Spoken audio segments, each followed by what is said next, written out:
Good morning, good afternoon, everyone. My name is Noose, and we have a very special guest today, Kelly.guynup.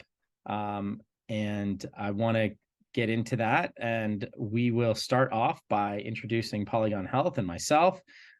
So my name is Noose. I am with Polygon Health. I do community engagement, and we have a new mobile app in the app stores today that helps you access all of your health records in minutes. And we enable this so folks can have better healthcare journeys, more efficient healthcare journeys, and opportunities to connect to researchers. And the purpose of this podcast is to tell the stories of patients that have chronic and rare conditions, to help other patients navigate their journeys in better ways. And they can benefit from hearing the journeys of those that have gone before them, and particularly around CAR T treatment, and to be helpful to the multiple myeloma community at large. We're servicing the multiple myeloma community specifically, and we have an active research study for CAR T patients going on right now. polygonhealth.com/mm. Check it out. There's a paid component to it. It's a remote study, so it's all online, and you get connected to a researcher who's working on helping improve CAR T medication. So with that introduction out of the way, now I will introduce Kelly.guynup. And Kelly, do you want to introduce yourself and give a little background about you and your family? Sure. So my name is Kelly.guynup, and at age 33, I was diagnosed with multiple myeloma after, maybe like 6 to 9 months of really not feeling well and really kind of starting to think that something was really wrong. At the time, my children were about to turn 2 and 5, and now they're 9 and 12. I just had my 41st birthday, or my 8th birthday since diagnosis. So I'm happy to keep moving along there. Kelly, maybe you can tell us where you're from and where you grew up, and where you're getting treatments. Sure. So I live in upstate New York in a more rural community. Um, I get most of my treatments here locally, but I established myself way back at diagnosis with a myeloma specialist, Dr. Nupa Rajay at Massachusetts General Hospital. And she is so lovely and wonderful, and she always comes up with the treatment plan, and we basically do most of the treatment as much as possible back here at home, which is about 4.5 to 5 hour drive from Boston. Excellent, excellent.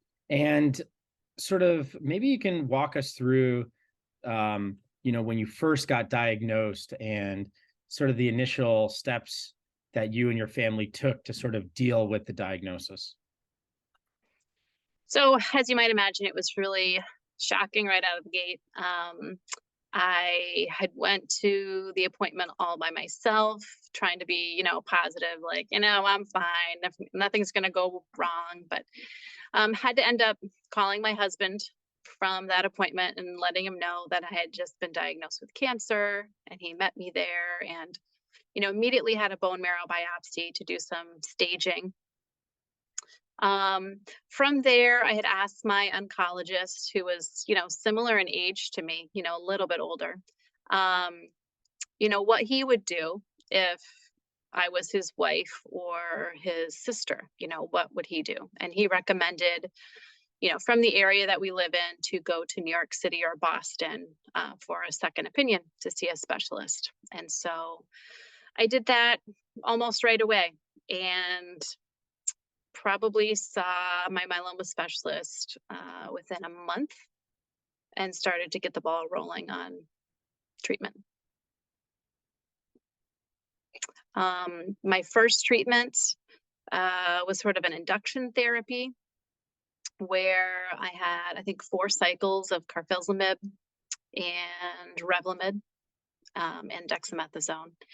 And that prepped me for a fall stem cell transplant, which I did in fall of 2016. And I went back on that treatment just to do a maintenance. Um, and I've almost, almost the entire 8 years or so been on some type of treatment. Um, except this year, after my CAR T, I've been drug free, which has been really nice break. That's amazing. That's amazing. And congratulations on that. So maybe you can tell us about sort of, medication wise, what worked, what didn't work, why in your condition, maybe certain treatments didn't work. What were you told by your care team?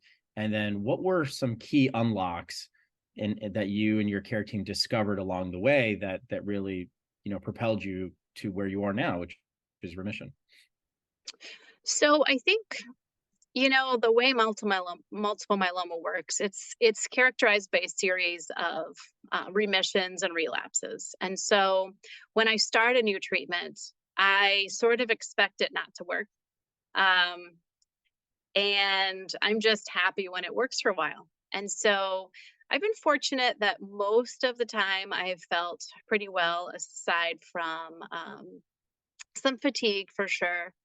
Um, and my lifestyle is definitely different now. But the drug that worked the least amount of time for me, I believe, was elotuzumab. And the one that worked the longest was daratumumab. Um, Elotuzumab, I think, maybe lasted about 8 months, and daratumumab gave me about 2.5 years before relapse. So that was great. Understood, understood. And so then how did the subject of CAR T come up? And then how did you choose, one medication versus the other? How did that transpire? So right out of the gate, I've had a really good relationship with my myeloma specialist. And she is, world renowned and does research on some days, and she's in clinic other days. And um, I don't honestly ask a ton of questions to her. I mean, not directly related to the different drugs she's deciding upon for me. I just kind of trust her. And so whatever my specialist says to do, that's what we do. Now, as far as CAR T goes, she told me about CAR T years and years ago, maybe even at diagnosis or shortly after. And she said, it's not something we're doing yet, but I'll bet at some point you're going to do CAR T. And so she had sort of prepped me for that many years before it came up. So when the daratumumab failed, it was maybe like my fifth or sixth line of treatment or something like that. I've lost count. But she said, it's time to do CAR T. And so I did a clinical trial CAR T in November 2021, and I did another one this past November 2022. The clinical trial that I was in kind of fell flat for me, and it was apparent after a couple of months that it didn't really do the trick. So I went on some maintenance. I went back on Revlimid, and a few months after that, I hopped on with some Velcade, and that got me through until my second CAR T, which I was very thankful to be able to do. And it's been a good year so far. So Excellent, cross our excellent. And fingers. absolutely. And did you take Carvicti or Abecma? So the first one, I believe, was an ida-cel, and this second one was Carvicti. Got it. And Carvicti is where you're now in remission. So that Yes. one worked. Maybe you can tell us a little bit about the process, what you went through to take, I know it's about a month or so, right, that you have to be involved with the procedures. So, you came to, and I think it's General Hospital, right, where you were Yes. treated. Maybe you want to name, who your specialist was, so that folks, if they're in the Boston area, can potentially look, them up. But yeah, talk us through the process and the team and what took place. For sure. So it is very extensive to get ready for both a stem cell transplant and CAR T. Shout out to my stem cell transplant physician, Dr. Yi Bin Chen. He is also at Mass General. Um, my myeloma specialist, Nupur Rajay, has been, I coin her my Boston mom since 2016, and she takes real good care of me. And I appreciate and love her so much. So to prepare for CAR T, it is a little bit similar to stem cell transplant, where I went down to Boston, and it's about a 4 or 5 hour appointment. To you get hooked up to this machine, and um, you've got like a line going in and a line going out, and a machine that I don't remember the name of, and it basically filters out your T cells. And so at the end of this appointment, where you kind of have to sit still so the machine doesn't have an error, you've got magically like a little bag of T cells hanging up next to you. And so then after we harvest the T cells, they get sent off. And I've always just explained it as they sprinkle them with magic fairy dust, but they engineer them to target your cancer. So that takes place about, I'd say, 6 to 10 weeks before you're expecting to actually be in the hospital to receive your T cells back. And so that was the case for me. I harvested them in September, and I went mid-November back to Boston. There are other appointments too, like bone marrow biopsies, and they want to check your heart and make sure that, you're good to go. So by the time you get to the hospital, at least with Mass Gen and my physician, it's about a 2 week stay in the hospital. So I was really sick for my stem cell transplant in the hospital, really not feeling it. But for both my CAR Ts, I felt really well. And my friends and family were sweet, and they were like, oh, poor you've got to be away from home. And, there are definite downsides to being away from home, but I was like, hey, don't worry about me. Somebody help my husband out. He's the one wrangling the kids and the schedule, and I'm just here in the hospital. Somebody's making my bed every day and fresh sheets, and I get to walk the halls and Netflix all day, whatever I want. So the staff at London at Massachusetts General Hospital was just wonderful all 3 times that I've been there, and much appreciated. Excellent, excellent. And were there any complications with CRS or anything else, afterwards? So I did experience some CRS this time around with Carvicti. It was just one day where I kind of went out for my morning walk in the halls, and I was like, boy, I don't feel right. And then shortly after, I realized, okay, I'm getting a fever and whatnot. And then I just sort of spent the whole day in bed. It didn't get to the point where I needed any meds. They monitored it, and I think my fever lasted less than a day, and it didn't get too high or crazy. So I didn't need any TOSI, as they call it, a med to help with that. So it was a pretty smooth stay for me this time. Good. And if you had to give some advice to people who are considering CAR T or have taken CAR T, and I know the first time you tried CAR T, at least in the clinical trial, it didn't work for you. For any person at any point along the phase of considering CAR T, or in it or afterwards, what advice would you give to them that could make the process smoother?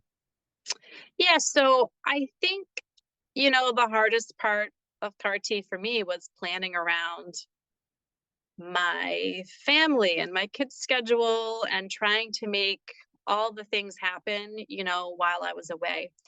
Medically wise, I would implore you to ask, why not do CAR T? Anytime that there's a little carrot dangling and somebody says, well, this could be the next thing that could hold you over for quite a while. Yes, please, I'll take it. So the alternative is what?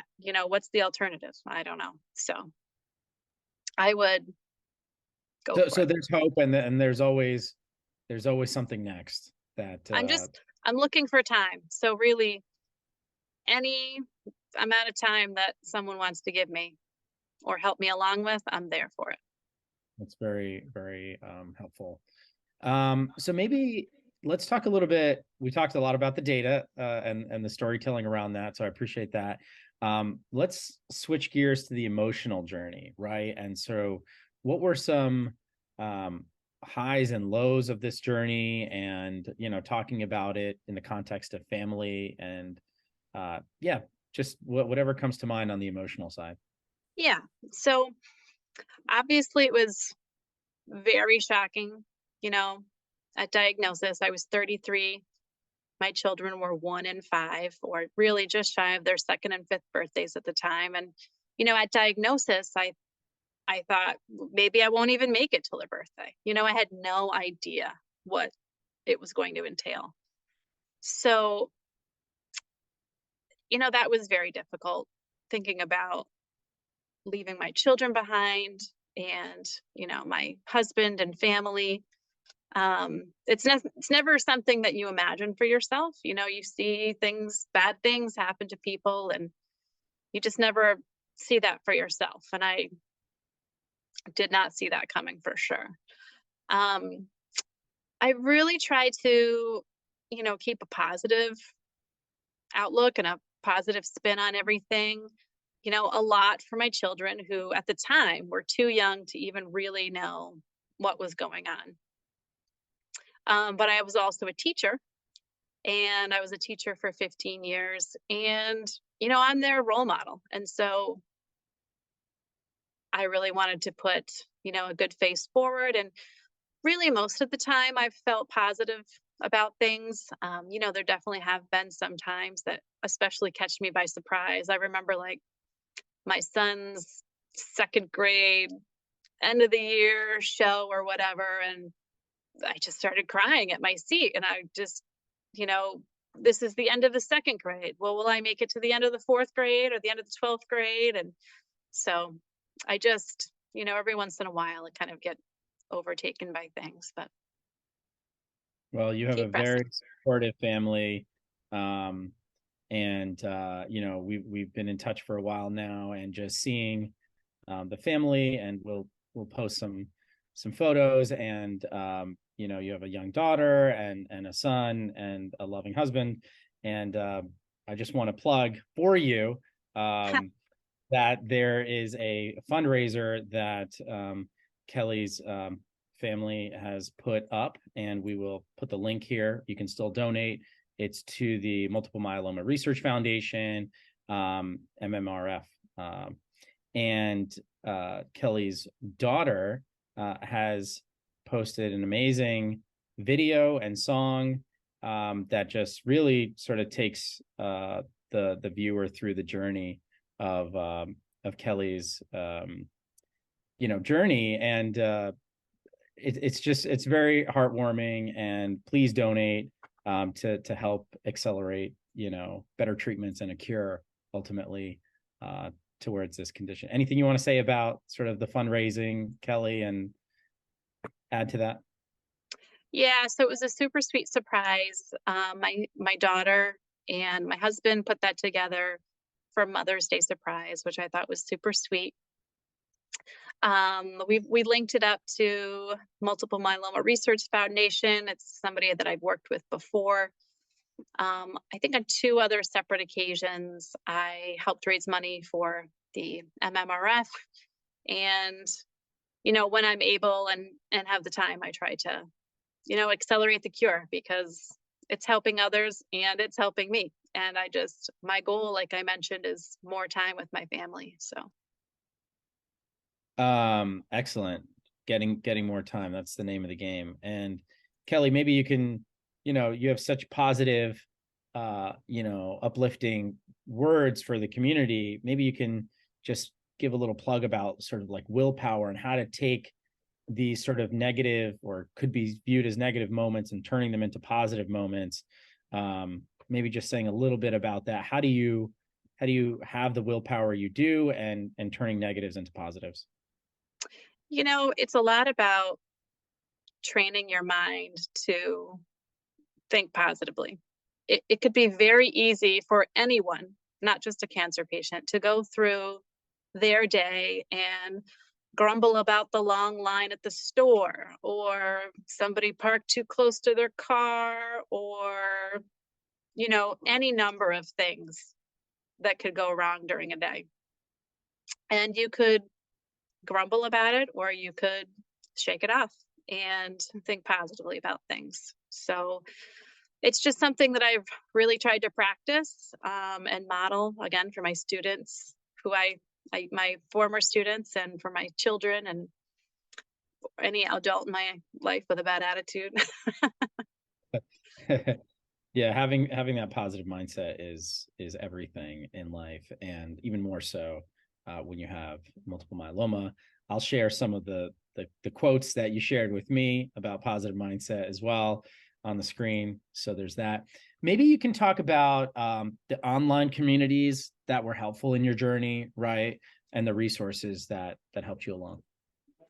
Sure. So a long time ago, I did find a couple of groups on Facebook.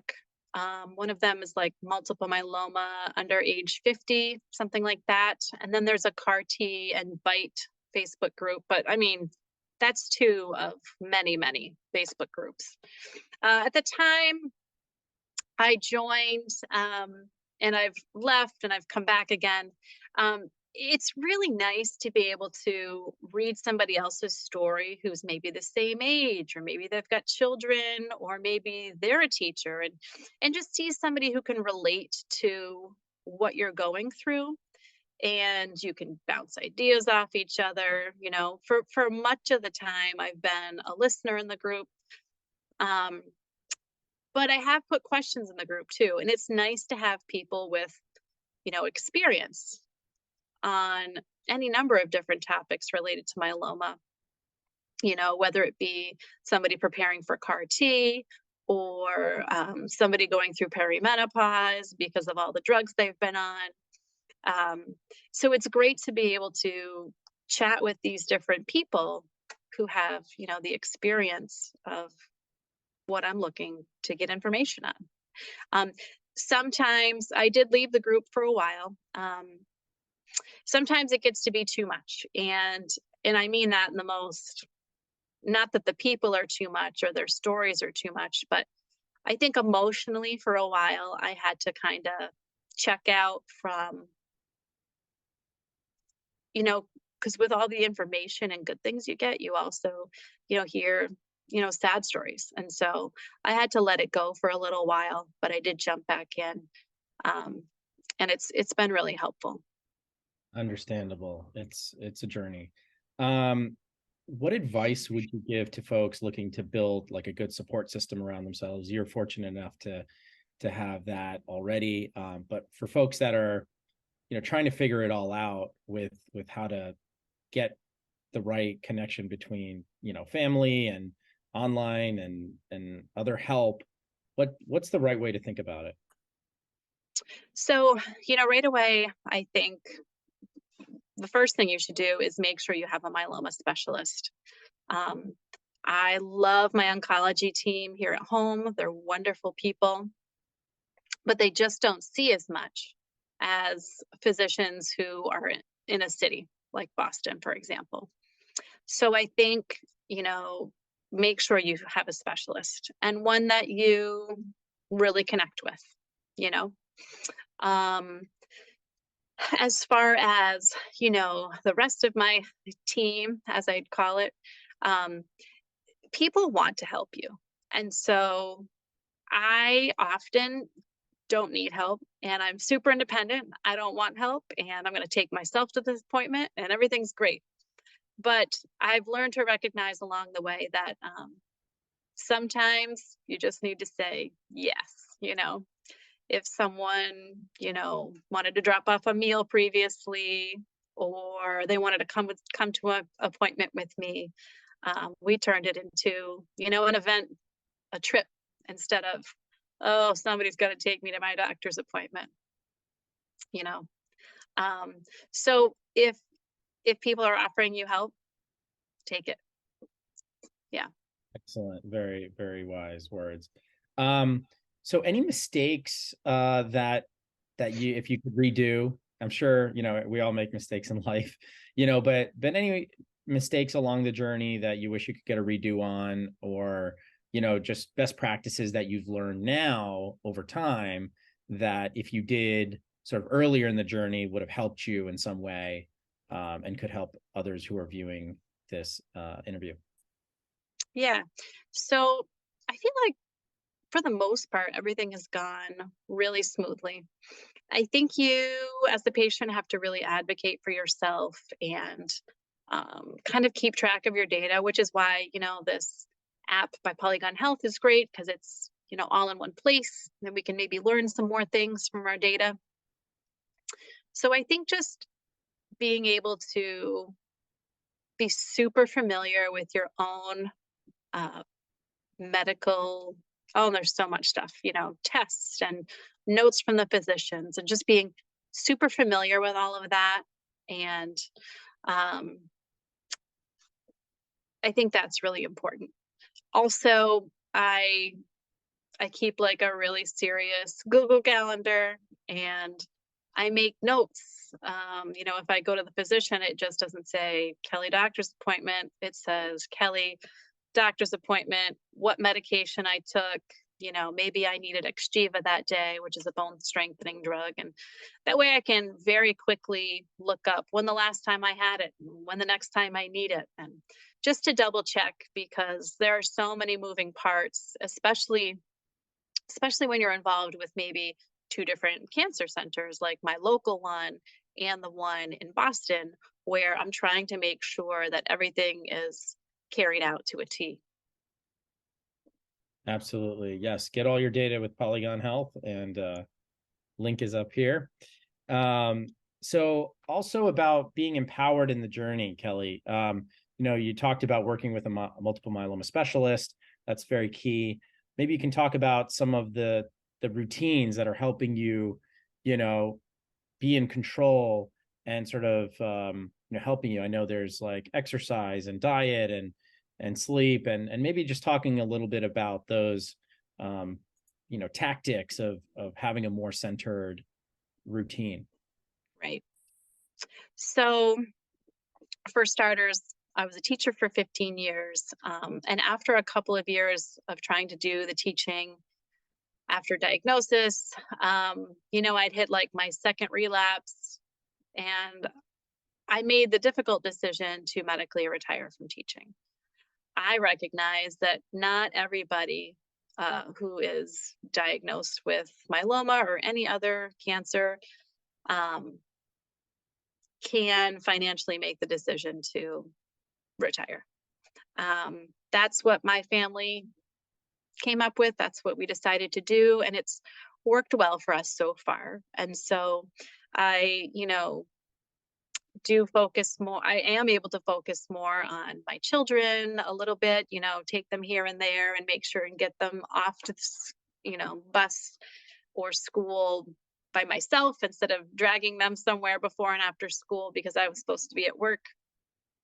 And then I try to take the day to exercise, rest as needed, get some sunshine, um, and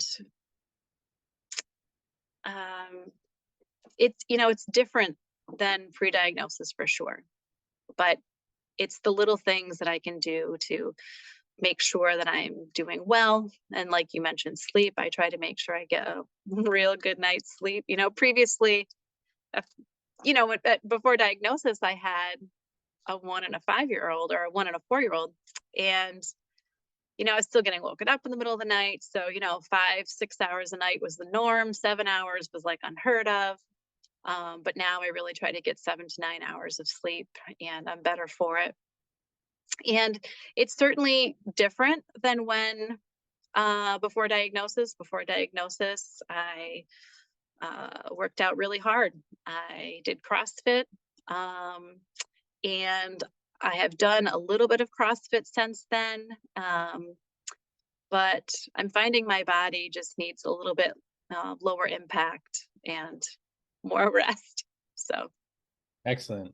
Very, very good advice. So stay active, but in a measured way, and doing less than you would otherwise. well, and some patients are much more active than me, and great for them if they can do it. More power to them. And some patients are doing less than me, and I just daily have to be sort of happy with what I can manage. Excellent, excellent, and having quality time. Um, Great. And so this was really helpful. I think this is going to add a lot of value to the community, both from like, the tangible medical journey that you took, but also the emotional journey and some of the tips that you're giving, and the strategies of how people can deal with and make this very challenging situation, more manageable and easier for not just you, but your family as well. So we really, really appreciate you sort of opening up and telling us the story. It's gonna impact a lot of people's lives, I believe. So what is sort of like the key message, just to wrap up, what is the key message that you want to impart to the community from your personal experience that they can think about and implement in their life? Yeah, so I guess I would settle on, you know, being positive and just trying to put your best attitude on for the day, every day, because, not everything's going to be great, but it's a lot more great if you're trying to smile through it. And, that's not to say you can't have bad days and cry because I've been there. But consistently, I feel that if I really put my best attitude forward every day, that, your day is more positive, and that goes for cancer patients and non-cancer patients. So, Excellent.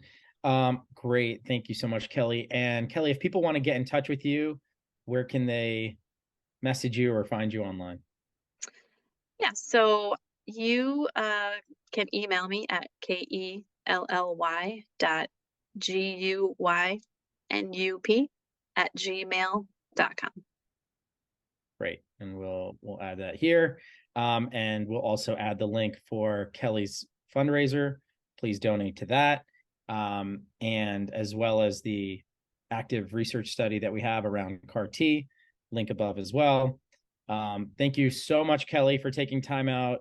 We really appreciate it. You've been very sort of like open about everything. And I think especially from a very younger person's perspective, multiple myeloma typically, the average age is in the 60s or even 70 years of age. And so getting this at a young age is just comes along with a whole different set of challenges than the typical multiple myeloma patient. So we really appreciate that unique insight that you bring as a former teacher, as a mother, and as a very active person.